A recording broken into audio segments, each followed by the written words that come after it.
manipulates to solve the problem or give us ideas to help us move toward our goal, has the ability to take all of the data that we have taken in the course of our lifetime and store it in the subconscious mind and sort out from that data what is valid and what is true and discard the rest when it computes. That's why whenever you get an idea, whenever you get one of these flashes that come into your mind that answers a question perfectly, you will find that in every single case the answer is correct in every detail. Another characteristic of this superconscious capability is that it brings us ideas that lie outside of our own individual experience. Often we will get ideas that are totally new and that come totally from outside the experience, the education, the knowledge that we've had in the past. This is why most of the great breakthroughs in science and technology today are coming from small corporations, individuals working in private research laboratories. Very few of the major breakthroughs come from the big companies. The big companies will take the major breakthroughs and develop them and commercialize them, but almost invariably, these major breakthroughs are coming from people sometimes who have not even been in the field before, but they get ideas and insights into doing things in a new or different way that are completely unique and original and that lead to the opening up of entire new industries. It reminds me of a story of a small boy who came to the scene of an accident.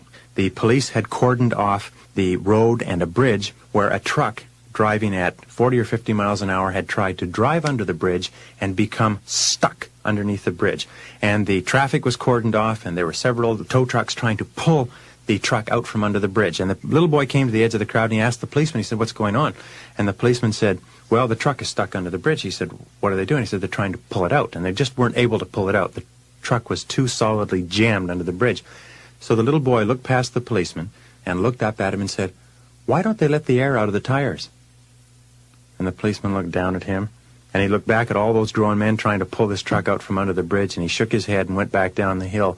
And that's exactly what they did. They let the air out of the tires, and the truck just backed out as easy as pie. The little boy had the ability to see things from a different perspective, and every single one of us has that capability.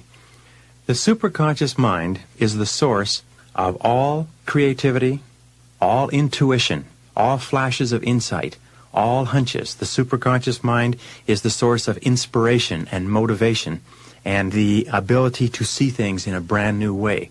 The superconscious mind is the source of new ideas that help us move toward goal attainment.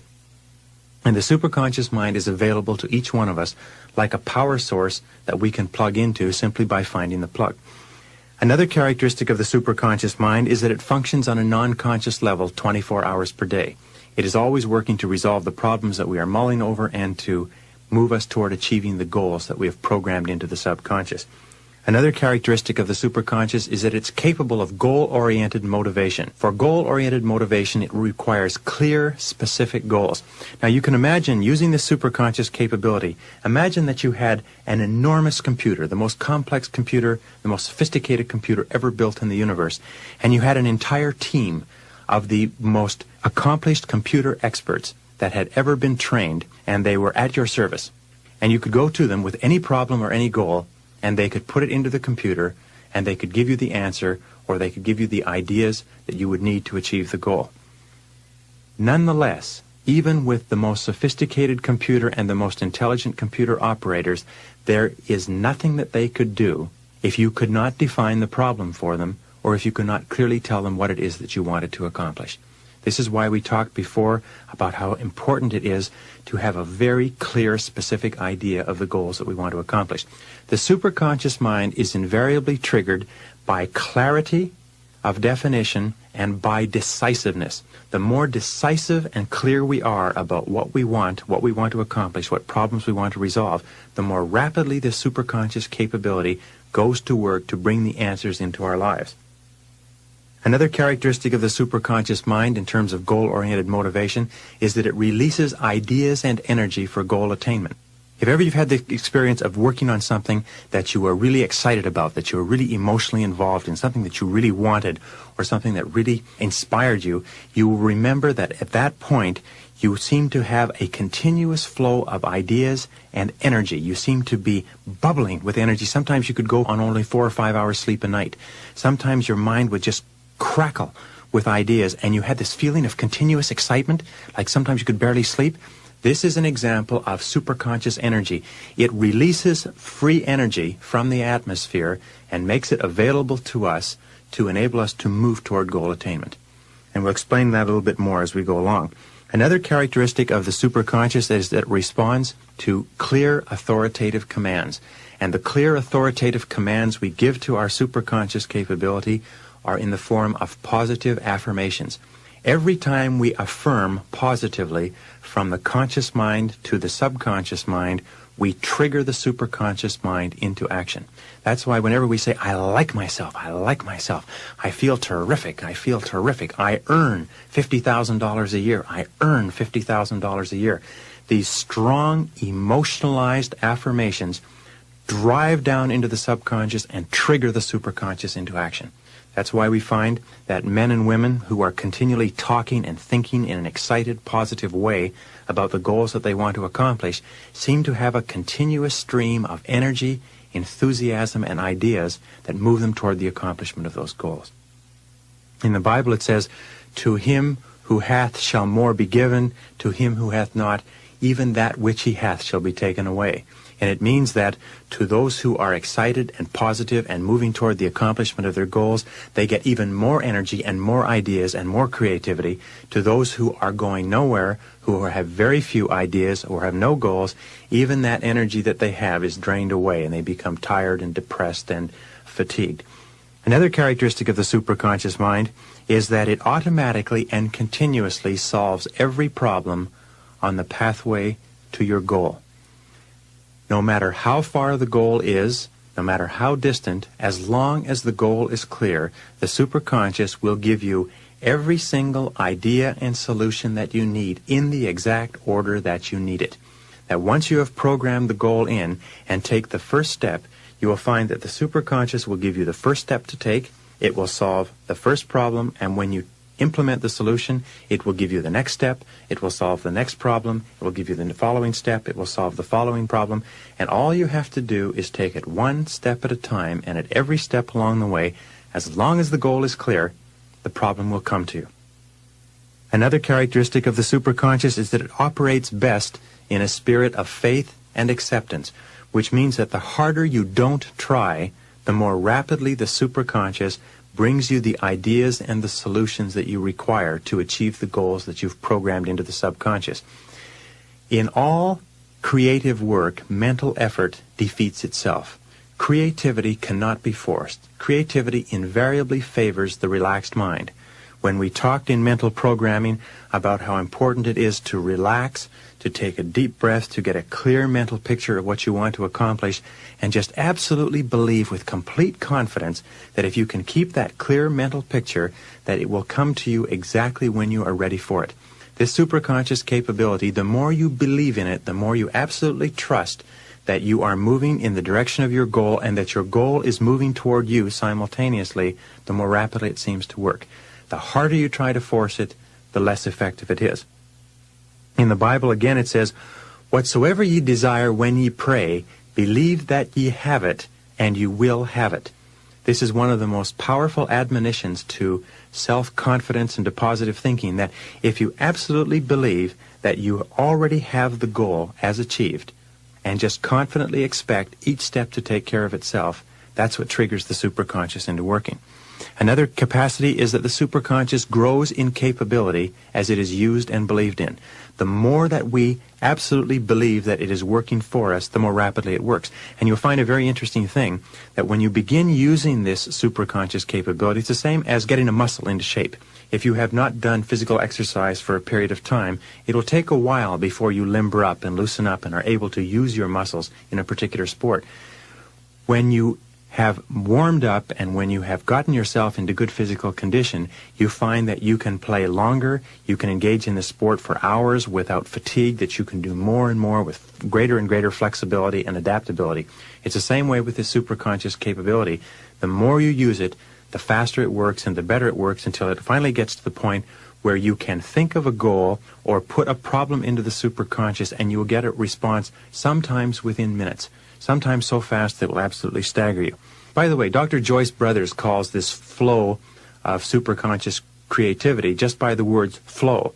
And whenever an individual has been working on a creative project, and many people who have to write proposals or write reports or write term papers have had the experience of sitting down to work at a term paper or to work on a proposal, and suddenly something clicks in their mind, and the words begin to flow, and they begin to flow line after line after line and page after page, and it seems that you can write the whole proposal from beginning to end almost without notes, and when you're finished, it's word perfect.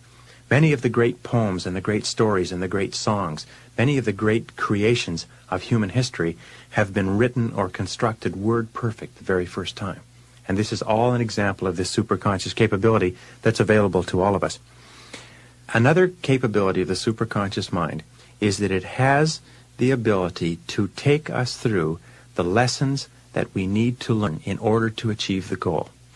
We know, for instance, that the subconscious mind will take a goal and will go to work to move us toward that goal, very much the way a torpedo, once it is aimed at a particular target and fired, the torpedo will move toward the target, will take sonar blips from the target that feed back to it, and will correct its course, and no matter where the target goes, the torpedo will hit the target. The superconscious will do this also, but the superconscious has one additional unique capacity, and it is this. We can program our goal or target into our mind, into our superconscious capability, and as long as we have a very clear idea of what it is we want to accomplish, we can then fire off our mental torpedo into the air, and the superconscious has the ability to seek out and find the target, even though we have no idea where it is when we begin moving toward it. While we are moving toward this target, the superconscious, especially if we have set a goal or target that is very high for us, the superconscious will take us through the lessons necessary to enable us to accomplish that goal. It will take us over hurdles. It will take us through mistakes, through obstacles, through setbacks, through disappointments, through stumbling blocks, if you like, every one of which has been put there to teach us a valuable lesson to enable us to reach our ultimate goal. We've all had the experience of having unfortunate or unhappy things happen to us in our lives. And then later, in retrospect, we look back and we say, boy, wasn't it fortunate that that happened at that time? Because if that hadn't happened, this wouldn't have happened, and this wouldn't have happened, and we wouldn't have arrived here, which is where we wanted to end up in the first place. Have you had that experience? It's a very normal experience that we look back in retrospect on unfortunate occurrences and we say, boy, it was lucky that happened. Because if it hadn't happened, I wouldn't have achieved the happiness or the success that I've achieved today. On the David Susskind Show a few years ago, they had 4 young men who had earned $1 million before the age of 35. And in talking to these young men, they asked them how many different careers or businesses they had been in before they had reached the business that enabled them to become financially independent at a young age. And it turned out that they had each been in an average of 18 businesses before they reached the one that enabled them to be financially successful. Now, the logical question is this. Did they fail in 17 businesses? Because that's what happened. They went in and out of 17 businesses or careers before they found the 18th one. What was the purpose of each of those 17 businesses on average?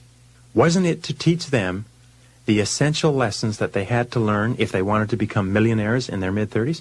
Of course. Now, the difference between winners and losers is simply this, is that winners accept and believe absolutely that they are fated and destined to be successful, and that every single thing that happens between where they start and their ultimate success is either a step forward or a valuable lesson that has been sent to them to teach them something that will enable them to be ultimately successful. The losers set off with sometimes high goals and high ambitions, but whenever they reach disappointments and setbacks, they quit, or they deviate, or they scrap their goals, or they settle for something far, far less. The winners take every single challenge, every single hurdle, every single difficulty and say, all right, this has been sent to teach me something really valuable. This is part of the process that prepares me and equips me for achieving my ultimate goal. So what can I learn from it? And that's the distinct difference. And if you absolutely believe that you are fated to be successful, then just simply confidently Expect that every single thing that happens to you is happening to you for your benefit. It is up to you to find the benefit that's hidden within it. And again, Napoleon Hill, who calls the superconscious mind the infinite intelligence in his writing, simply said that within every setback or obstacle or